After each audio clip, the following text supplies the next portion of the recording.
अहिल्यानगर जिल्ह्यातील कोपरगाव नगरपरिषद निवडणुकीची रंगत दिवसेंदिवस वाढत असून राजकीय घडामोडींना वेग आला आहे. कोपरगाव शहरात सर्वच पक्षांकडून कॉर्नर सभेच्या माध्यमातून प्रचार सुरू असून आरोप प्रत्यारोपाची तोफ डागली जात आहे.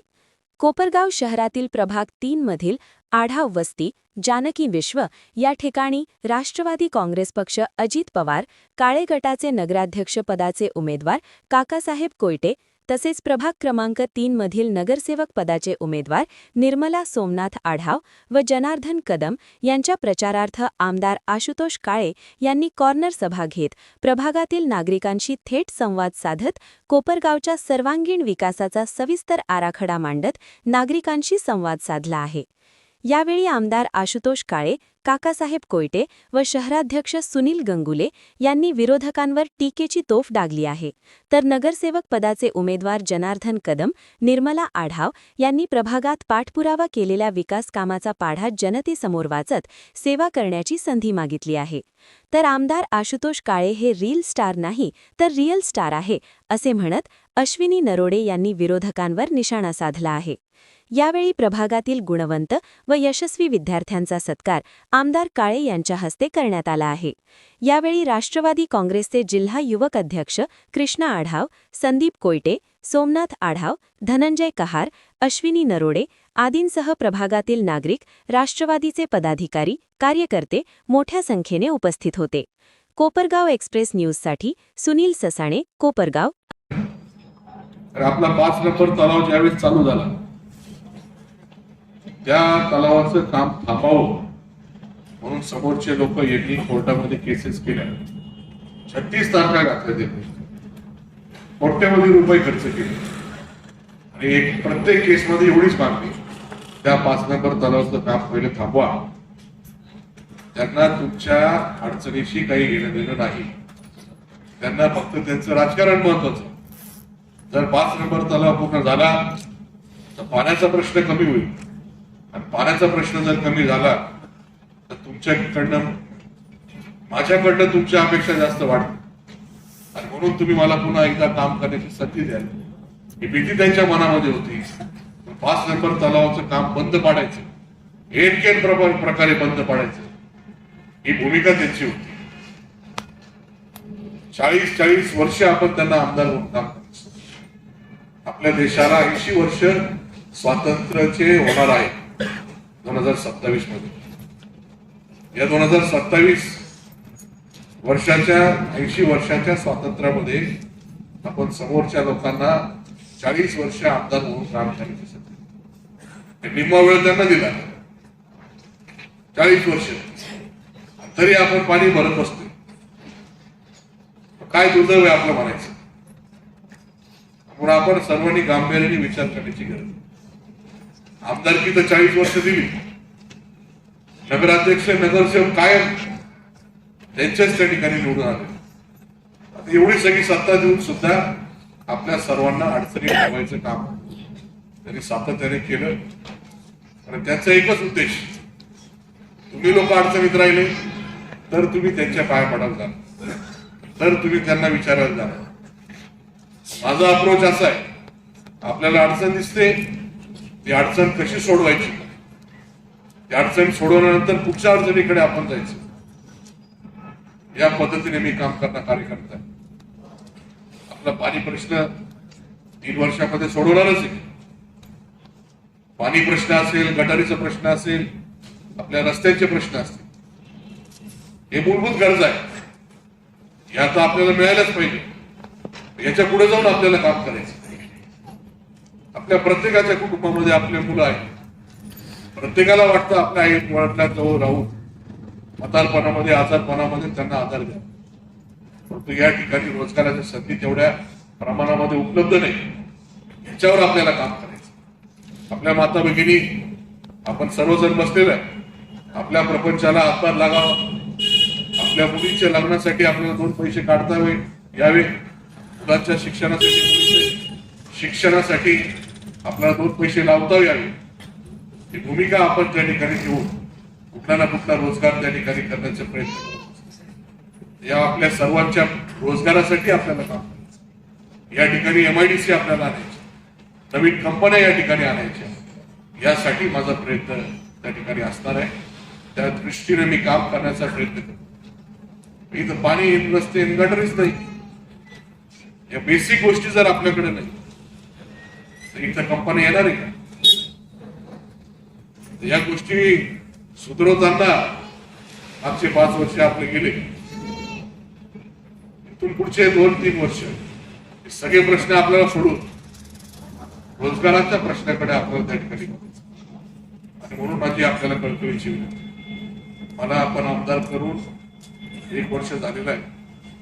पुढचे 4 वर्षाचा आमदार मी आहे. या 4 वर्षामध्ये मी राहिलेले मूलभूत प्रश्न सोडवणारच आहे, सोडवणार आहे. पण आपले जे काही शासनाचे निधीचे पैसे असतात ते नगरपालिकेकडे त्या ठिकाणी द्यावे लागतात. नगरपालिकेमध्ये आपला हक्काचा नगराध्यक्ष असला, आपल्या हक्काचे नगरसेवक असले तर तो निधी त्या ठिकाणी खर्च होतो. नाही तर असे समोरचे लोक आहेत, त्यांना आपल्या शहराच्या, आपल्या अडचणीशी काही घेणं देणं नाही. आलेला निधी तसाच पडून राहू द्यायचा, अखर्चित ठेवायचा. आणि ज्यावेळेस नगरपालिकेची निवडणूक 2030 साली पुढच्या 5 वर्षांनी होणार आहे, त्याच्या अगोदर कामं चालू करायचे. या भूमिकेचे लोक किंवा या प्रवृत्तीचे लोक त्या ठिकाणी जाऊ नये याची काळजी आपल्याला या ठिकाणी घ्यायची. पुढच्या 4 वर्षामध्ये मी आपल्याला परत या ज्या काही म्हणजे पिण्याच्या पाण्याच्या बाबतीमध्ये बोलूच देणार नाही, कारण मी आपल्याला रोज पाणी देणार आहे, हा माझा शब्द आपल्याला आहे. म्हणून त्या पद्धतीने मी काम करतोय.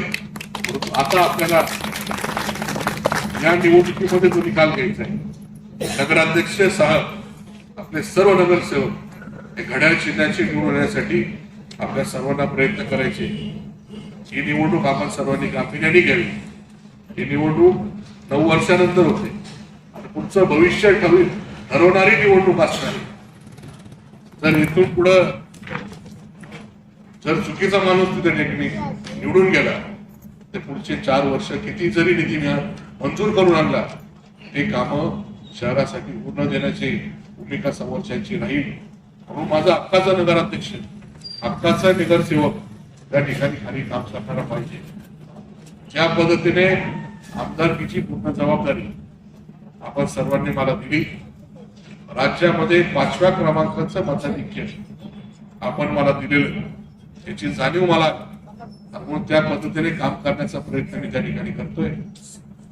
माझ्या बरोबर माझे हक्काचे नगराध्यक्ष, नगरसेवक जर असले तर कामाची गती अजून तिप्पट होणार आहे याची खात्री मी आपल्या सर्वांना देतो.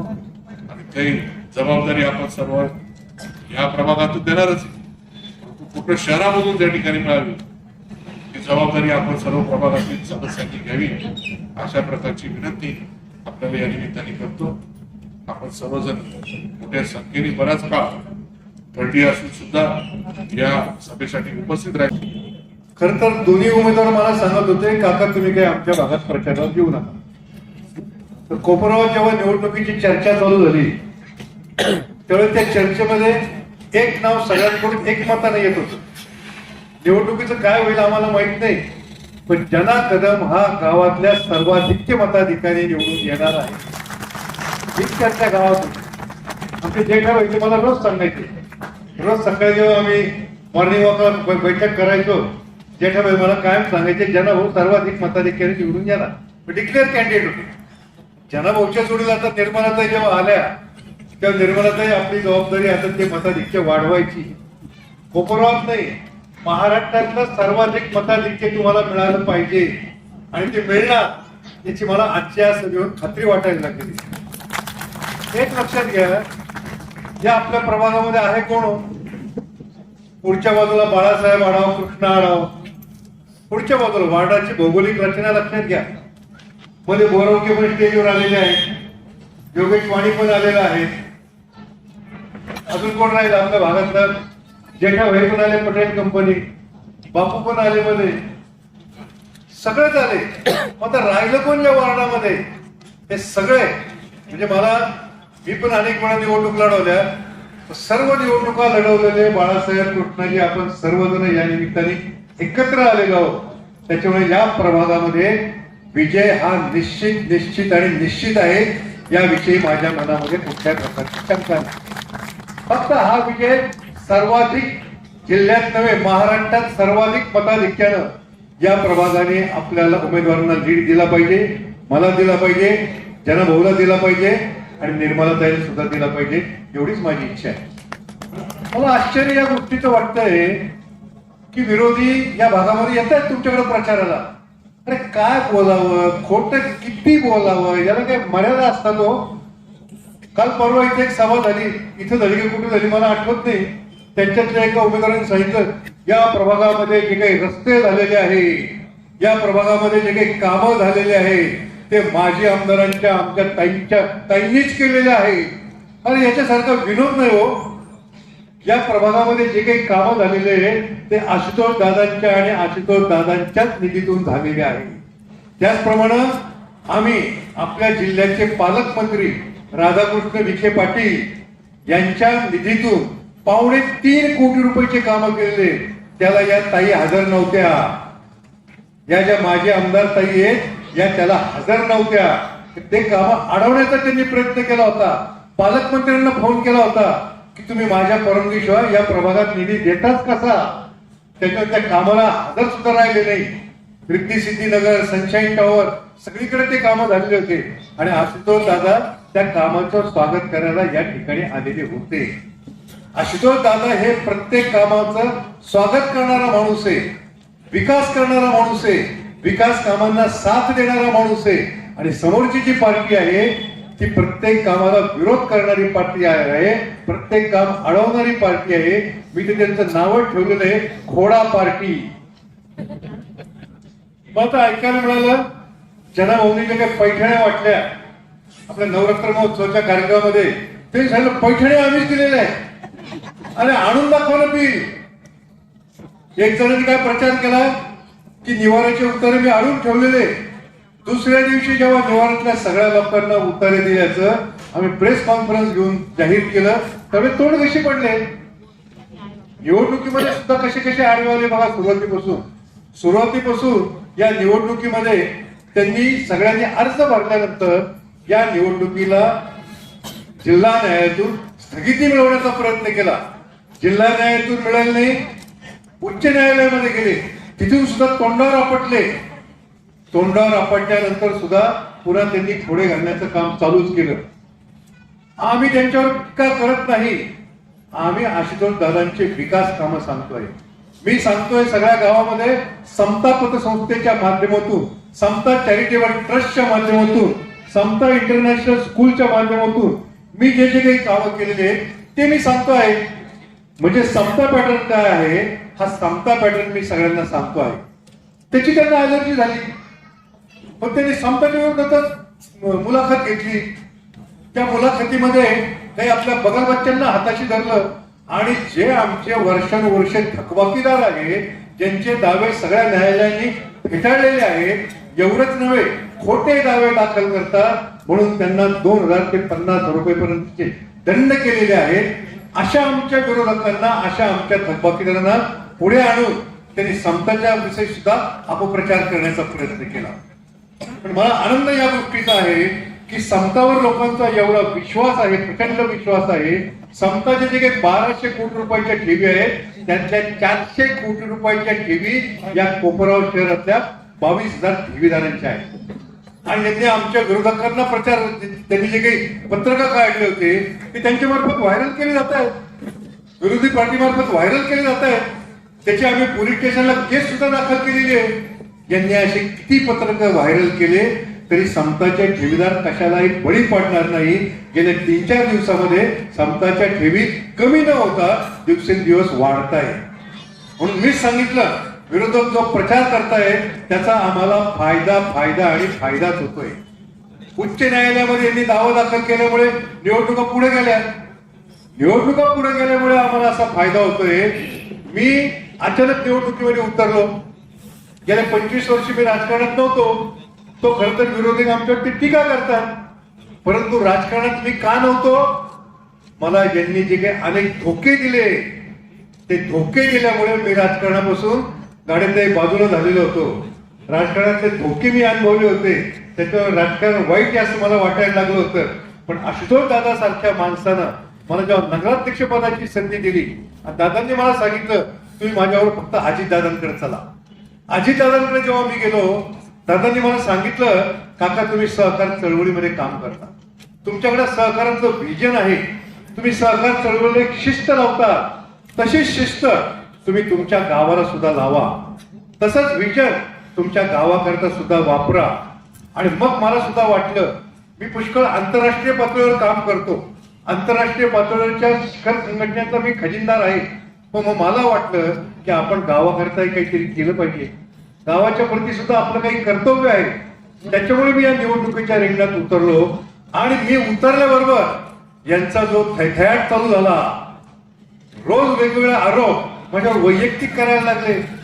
अरे वैयक्तिक आरोप तुम्ही किती करा, कोपरगावच्या जनतेला काका कोयटे कोण आहे हे पूर्णपणे माहीत आहे. विशेषतः या प्रभाग क्रमांक 3 मध्ये तरी माझं त्यांना आव्हान आहे, त्यांनी येण्याची सुद्धा हिंमत करू नये.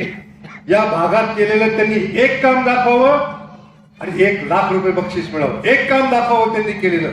सगळे कामं आशुतोष दादांच्या माध्यमातून आणि राधाकृष्ण विखे पाटलांच्या माध्यमातून झालेली आहे. त्या राधाकृष्ण विखे पाटलांवर हे टीका करतात, त्याच्यामुळे विखे पाटलांनी त्यांना त्यांच्या सभेमध्ये काय उत्तर द्यायचं ते दिलेलं आहे. त्याच्यामुळे त्यांचं सगळ्या महाराष्ट्रात आसूच आलेलं आहे. त्याच्यामुळे त्यांनी या प्रभागात तरी येण्याची हिंमत करू नये. हे निवारा, सुभद्रानगर, सनशाईन टॉवर, रिद्धी सिद्धीनगर, या आढाव वस्ती ही माझी घरची मंडळी आहेत अहो, हे आम्हाला विसरू शकत नाही. या भागानं आमच्यावर प्रचंड प्रेम केलेलं आहे. मला आयुष्यात जे काही मिळालेलं आहे ना ते या प्रभागाने मिळालेलं आहे. मी मोठा झालो तो या परिसरामुळे मोठा झालेलो आहे आणि त्याची जाणीव ठेवून मी या निवडणुकीमध्ये उतरलेलो आहे. फक्त एक लक्षात घ्या, मी नगराध्यक्ष होऊन एक उपयोग नाही. माझ्या विचाराचे, आशुतोष दादांच्या विचाराचे 30चे 30 नगरसेवक निवडून आले पाहिजे. तुम्ही म्हणाल आमचं तर काही इतर प्रभागात मतदान नाही, पण तुमचे नातेवाईक असतील, पाहुणेरावळे असतील, मित्रमंडळी असतील, त्यांना तुम्ही सांगा की आशुतोष दादांच्या कामामध्ये खोडा घालणाऱ्या पार्टीला तुम्ही निवडून देऊ नका. 30चे 30 उमेदवार तुम्ही आशुतोष दादांच्या विचाराचे निवडून द्या, तरच मला नगरपालिकेमध्ये काम करता येणार आहे. नाहीतर मी नगरपालिकेमध्ये निवडून गेलो, मी एखादा ठराव मांडला, तो ठराव जर नामंजूर झाला तर आपल्याला पुढचे काम करता येणार नाही. आणि तशी नीती आहे या विरोधकांची. एक लक्षात घ्या, त्यांनी काम करताना आशुतोष दादांनी 5व्या तळ्याचं काम केलं. गाडीने तुम्ही सांगितलं शुद्ध पाण्याची अपेक्षा केली, ते शुद्ध पाणी काय येत नाही याला कारण विरोधक आहे. त्यांचे 5व्या तळ्याचं काम लांबवण्याचा प्रयत्न केला, वारंवार न्यायालयामध्ये गेले, 36 तारखा न्यायालयामध्ये झाल्या, कोट्यवधी रुपये त्या तारखांकरता ज्यांनी खर्च केले ते कोट्यवधी रुपये यांनी तळ्याच्या कामाला लावायला पाहिजे होतो. आपला वेळ विकासामध्ये खर्च करायला पाहिजे होता. ते अनेक वेळा गर्जना करायचे 5व्या तळ्याच्या ऐवजी निळवंड्याचं पाणी आलं पाहिजे. अरे तुम्ही निळवंड्याचं पाणी आणून तुम्हाला अडवलं कोणी? तुम्ही 5व्या तळ्यामध्ये का आड येत आहे? त्या 5व्या तळ्याच्या कामाला उशीर झाला, नाही तर तो जो फिल्टर प्लांट होता तो सुद्धा त्याच निधीमध्ये आलेला होता. त्या 5व्या तळ्याचं काम लाभल्यामुळे त्या फिल्टर प्लांटचं काम अपुरं राहिलेलं आहे. ते आता पूर्ण झाल्यानंतर सर्व कोपरावच्या जनतेला शुद्ध पाणी निश्चितपणे येणार आहे. आणि दादांनी जी मला उमेदवारी द्यायला सांगितली त्याचं कारणच आहे, दादांमुळे 500 तळ झालं. 5व्या तळ्यामध्ये तुमचं 20 ते 22 दिवसाचं जे पाणी आहे ते 4 ते 5 दिवसावर आलं. दादा म्हटले ते काम 4 ते 5 दिवसाचं पाणी दररोज देण्याची जबाबदारी काका तुमच्यावर आहे आणि त्याकरता तुम्ही नगराध्यक्ष पदाची उमेदवारी करा. आणि बहिणींनो, आया बापांनो, त्याकरताच मी ही उमेदवारी घेतलेली आहे. तुम्हाला प्रत्येक घराला दररोज पाणी जर मिळालं पाहिजे तर ते शुद्ध पाणी मिळालं पाहिजे, अगदी नितळ पाणी मिळालं पाहिजे. ही जबाबदारी तुम्ही माझ्यावर सोपवा. खूप कामं करायचे, खूप विकास करायचा आहे कोपरगावमध्ये आणि आशुतोष दादांनी तो केलेला सुद्धा आहे. विशेषतः तुम्ही गांधीनगर, सुभाषनगर, संजयनगर त्या भागात जर तुम्ही बघितले, ज्या भागात पूर्वी आम्ही प्रचाराला जायचो त्या भागामध्ये पूर्वी आम्हाला खूप ऐकावं लागायचं. कुणी म्हणायचं आमच्याकडे गटारी झालेलं नाही, कुणी म्हणायचं आमच्याकडे रस्ते नाही, कुणी म्हणायचं सगळं पाणी रस्त्यावर येतं. माझी तुम्हाला विनंती आहे, त्या भागामध्ये तुम्ही जाऊन बघा. त्या भागामध्ये गेल्यानंतर तुम्हाला रस्त्यावर कचरा दिसणार नाही, तुम्हाला गटरीचं पाणी रस्त्यावर आलेलं दिसणार नाही, गटारच दिसणार नाही तुम्हाला. या सगळ्या गटारी गायब झालेल्या आहे. गायब कशा झाल्या? त्या गटारींवर आशुतोषांनी कॉन्क्रीटचे रस्ते केलेले आहेत, पेवर ब्लॉक बसवलेले आहेत. त्याच्यामुळे गटारी मुक्त हे कोपरगाव आशुतोष दादांना करायचं आहे. जी भुयारी गटार योजना आहे, त्या भुयारी गटार योजनेकरता किती निधी आलेला आहे? 113 कोटी रुपयाचा निधी आशुतोष दादांनी आणलेला आहे. तिच्या माध्यमातून कोपरगावच्या सगळ्या गटारी झाकल्या जाणारे गटार मुक्त कोपरगाव आशुतोष दादांच्या माध्यमातून बहिणींनो आपल्याला होणार आहे. तर काका, तुमचं विजन खूप चांगलं आहे. तुम्ही कोपरगाव शहरासाठी खूप चांगलं काम करतात. जसे काका निवडणुकीला उभे राहिले, काकाचं लगेच जे नाही ते वाईट बोलायला लागले. या लोकांची ती मनोवृत्ती आहे. म्हणजे ज्या कोपरगाव शहरातील जनतेने काका यांना 40 वर्ष सत्ता दिली, पण या 40 वर्ष सत्ता दिल्यानंतर 2019ला यांचं वाक्य आहे का कोपरगाव शहरातील जनता करंटी आहे, यांना चांगलं समजत नाही. यांचंच वाक्य मी जाहीर बोलतोय, पत्रकार आहे. म्हणजे ज्या लोकांच्या जीवावर 40 वर्ष सत्ता भोगली अशा लोकांना करंट म्हणायचं. ज्या काकांचे आशीर्वाद घ्यायला दिवस रात्र सगळा संपूर्ण परिवार जायचा, तेही वाईट वाटायला लागले. मग अशा लोकांना आपल्याला धडा शिकवायचा आहे. तुम्हाला फक्त एकच सांगतो, 4 वर्ष आशुतोष दादा आमदार आहे आणि तुमच्या सगळ्यांच्या आशीर्वादाने विकासाच्या जोरावर आशुतोष दादा पुढच्या भविष्यामध्ये कायमस्वरूपी आमदार राहतील, हे मी तुम्हाला ठामपणे सांगतो. याचं कारण असं आहे, राजकारण म्हणून त्या माणसाला कोपरगाव शहराची जी काही विकासाची तळमळ आम्ही डोळ्यांनी पाहिलेली, आणि हे सगळं करण्याकरता तुमची साथ फार महत्वाची. साथ याच्याकरता महत्वाची की नगरपालिकेमध्ये फक्त मेजॉरिटीच्या जोरावर यांनी कोपरगाव शहरातील रस्त्यांच्या कामाला विरोध केला, पाण्याच्या तळ्याला विरोध केला. जर या लोकांची यांची जर मेजॉरिटी झाली तर कोपरगाव शहरामध्ये आशुतोष दादांनी शासनाकडून किती पण निधी आणू, आशुतोष दादांनी समजा 1 ते 4 नंबर एकच तळ झालंय, 5 नंबरचं तळ कॉन्क्रिटीकरण, 1 ते 4 नंबर तळ्याचं पण आपल्याला कॉन्क्रिटीकरण करायचंय आणि आपल्याला रोज पाणी घ्यायचंय. हे आशुतोष दादांचं स्वप्न आहे. पण भविष्यामध्ये जर या लोकांची चुकीच्या लोकांच्या आपण जर सत्ता दिली, हे लोक ते ठराव होऊन देणार नाही. कोपरगाव शहरामध्ये पाणी आशुतोष दादांनी ज्या स्कीम मंजूर करून आणल्या त्या सगळ्या फेल करून टाकतील आणि आपल्या शहराला पुन्हा एकदा धुळगाव आणि पुन्हा महिन्याने पाणी भेटत. पूर्वी या कोपरगाव शहरात मुली सुद्धा कुठे देत नव्हतं, 1 महिन्याने पाणी येतं या गावामध्ये. अशी परिस्थिती होती. म्हणून तुम्हाला विनंती करतो, येत्या 20 तारखेला कोणाचंच काय ऐकू नका. फक्त ही 4 वर्ष आशुतोष दादा आमदार आहे, काका 5 वर्ष नगराध्यक्ष राहणार आहे. आम्हाला पुन्हा इथून येऊन म्हणजे जर काही कामं नाही झाले, आम्हाला तुमच्या समोर येऊन भाषण करायची सुद्धा हिंमत राहणार नाही जर काम नाही झालं. पण आमदार वेगळ्या पार्टीचा आणि तुम्ही कोपरगाव शहर लोकांच्या चुकीची काही गोष्टी केल्या, आमदार साहेब वेगळ्या पार्टीचे, नगरपालिका वेगळ्या माणसांच्या ताब्यात गेली तर कोपरगाव शहराचा विकास होणार नाही. आणि आशुतोष दादांच्या विचाराचे नगरसेवक जर निवडून आले, आमदार त्यांचे निवडून आले, तर आशुतोष दादांना तुम्हाला सांगायचं कारण येणे राहायची कमी कोपरगाव शहरात काम का करू शकलो नाही. म्हणून फुल मेजॉरिटीने तुम्ही सत्ता द्या, नगराध्यक्ष त्यांचा करा आणि आमदार साहेब आहे त्यांची सत्ता आहे. कोपरगाव शहराचं काम कोपरगाव म्हणजे नाही काही म्हणजे आपल्या तुमच्या नगर जिल्ह्यामध्ये 1 नंबरला नेतील आशुतोष दादा, एवढी गॅरंटी मी तुम्हाला आज या सभेच्या दरम्यान देतो. आणि पुन्हा एकदा आवाहन करतो, आदरणीय काकासाहेबांसोबत मी 96-97 पासून त्या ठिकाणी त्यांच्या सेवेमध्ये आहे. दादांनाही कल्पना, या गोष्टीची कल्पना आहे. आदरणीय काकांकडे मला जवळपास 27 वर्ष झालेले आहे. मी कॉलेजला जॉईन असताना SYBA शिक्षण घेत असताना काकांनी मला शिपाई पदाची नोकरी त्या ठिकाणी समतापद संस्थेमध्ये दिली आणि तेव्हापासून मी काकांचा विश्वास संपादन करून आज या इथपर्यंत पोहोचलेला आहे. सन 2016 मध्ये आदरणीय काकांनी मला नगरसेवक पदासाठी त्यांच्या कुटुंबात कोणी उत्सुक नसल्यामुळं त्या ठिकाणी मला उमेदवारी त्यांनी दिली आणि या कोपरगाव शहरामध्ये सर्वाधिक जास्त मतांनी 850 मतांनी मी या ठिकाणी निवडून आलो होतो. आणि 2016 नंतर जेव्हा मी निवडून आल्यानंतर फक्त सेवाभाव म्हणून या प्रभागामध्ये मी कार्यरत राहिलो. अनेक विकास कामे कोपरगाव नगरपालिकेच्या माध्यमातून असेल, आपणही वेळोवेळी मला त्या ठिकाणी सहकार्य केलं मागच्या 2-3 वर्षामध्ये. फक्त विकासाचा एक अजेंडा घेऊन त्या ठिकाणी मी ह्या गेल्या 2016 पासून आजपर्यंत या ठिकाणी कार्यरत आहे. वेळोवेळी काकांनी मला त्या ठिकाणी मोलाचं मार्गदर्शन केलं. सुरुवातीच्या काळामध्ये हा भाग अतिशय प्रभाग हा सर्वाधिक मोठा आहे, आपल्याला कल्पना आहे. या प्रभागामध्ये निवारा असेल, कोजागिरी कॉलनी असेल, सुभद्रनगर, जानकी विश्व, रिद्धी सिद्धी नगर, या नव्याने स्थापन झालेल्या त्या ठिकाणी वसाहती होत्या. आडावस्ती असेल, बाबानगर, साई सिटी, विद्यानगर, श्रीराम नगर, बँक कॉलनी असा हा विस्तृत असलेला वार्ड मोठ्या प्रमाणात त्या ठिकाणी होता. आणि अनेक वर्ष त्या ठिकाणी त्या भागाचा अनुशेष शिल्लक कामाचा अनुशेष त्या ठिकाणी शिल्लक राहिलेला होता. आणि मी सातत्यानं या कामासाठी या नगरपालिकेच्या माध्यमातून अनेक प्रश्न त्या ठिकाणी सोडविले. आणि फक्त मागचे 9 वर्ष फक्त काम म्हणजे काम याच डोक्यात ठेवून त्या सातत्याने ते कामाचा पाठपुरावा करून आपल्या सर्वांच्या समस्या सोडवण्यामध्ये मी सक्षम ठरलो होतो आणि याची सर्व आपल्याला कल्पना आहे. परंतु गेल्या काही 10 दिवसापासून जो आपण नगरपालिकेचा प्रचार चालू आहे की त्या ठिकाणी काही जणांनी येऊन इथून सांगितलं की जनार्दन कदम यांनी आम्हाला सोडून गेले आणि त्यांनी आमच्याशी गद्दारी केली. परंतु मी आपल्याला सर्वांना सांगू इच्छितो की आदरणीय काकांनी वयाच्या 19व्या वर्षापासून मला सांभाळलेलं आहे. त्याच्यामुळे 27 वर्ष मी त्यांच्याकडे काढलेले आहे. त्याच्यामुळे मला कोणाकडे सोडून जाण्याची आवश्यकता वाटली नाही.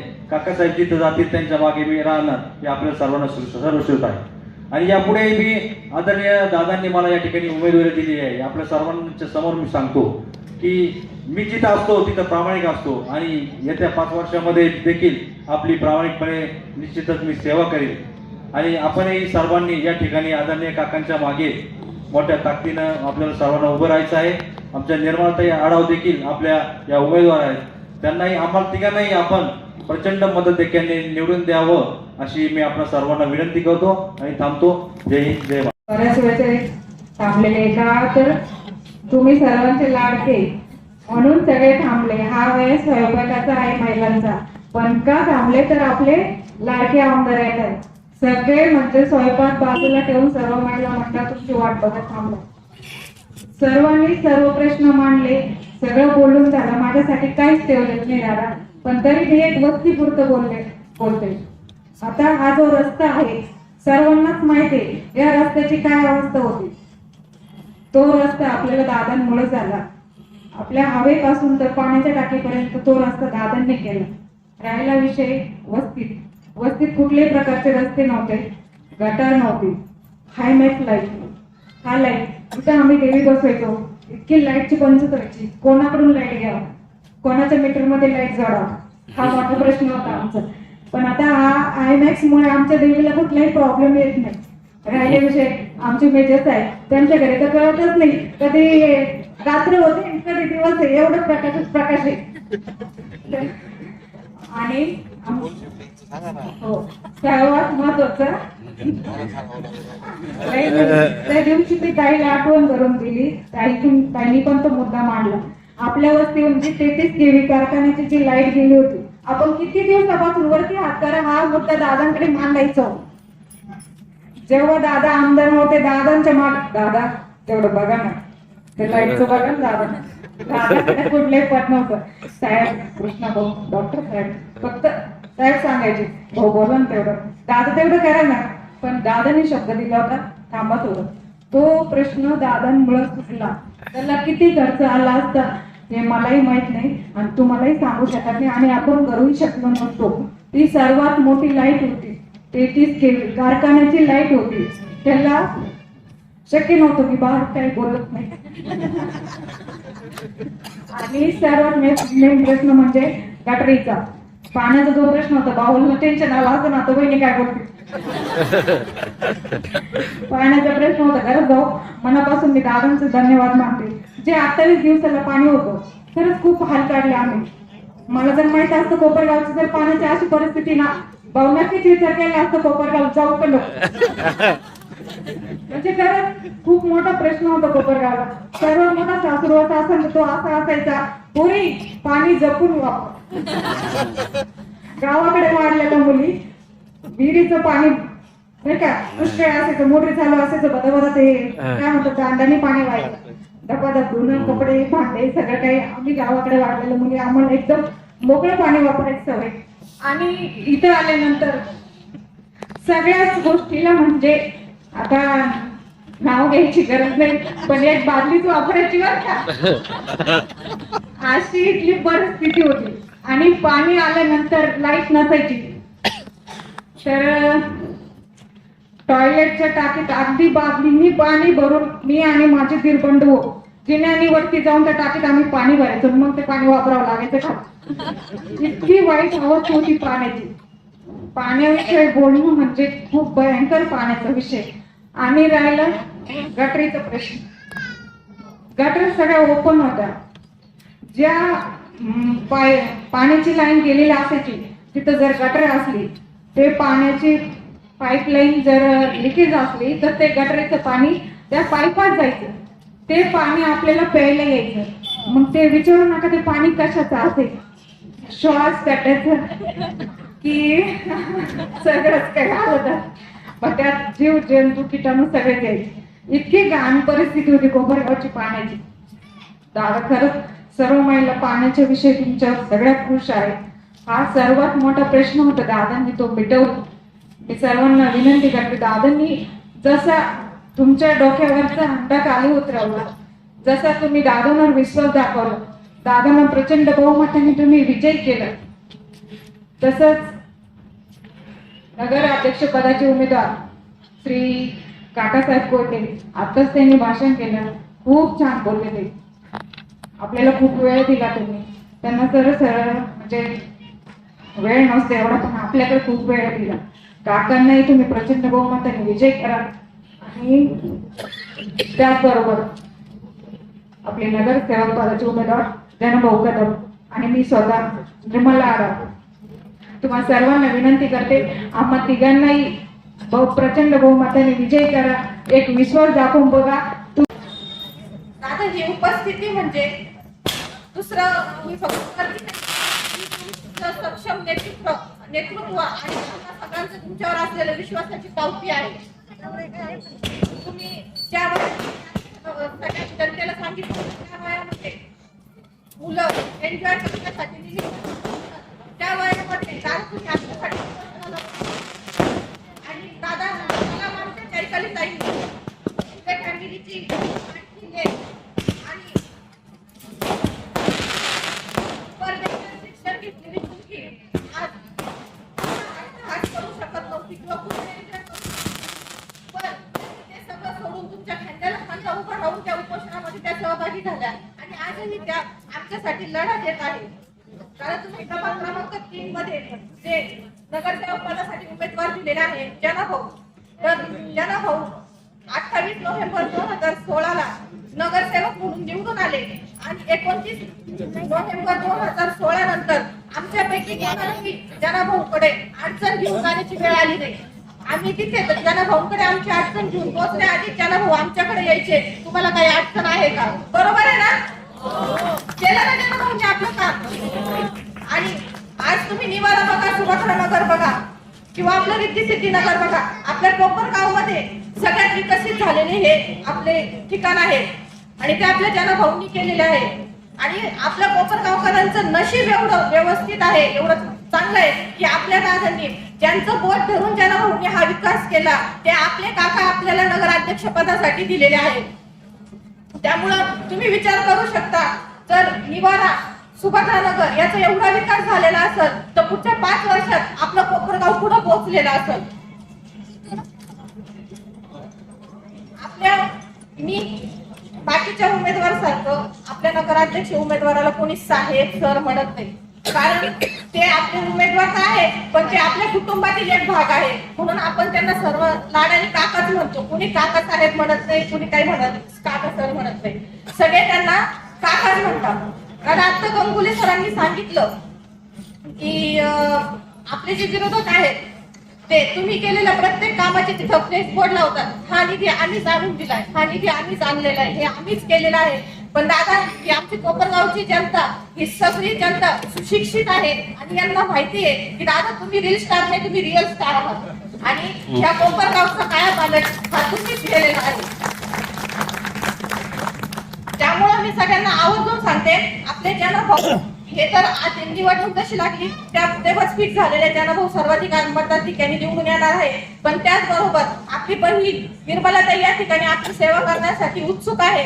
तर मी सर्वांना विनंती करते की येत्या निवडणुकीमध्ये सर्वांनी 3 घड्याळाचे बटन दाबून आपल्या आशुतोष दादांच्या कामाला बळ देण्यासाठी आपले उमेदवार निवडून आणावे.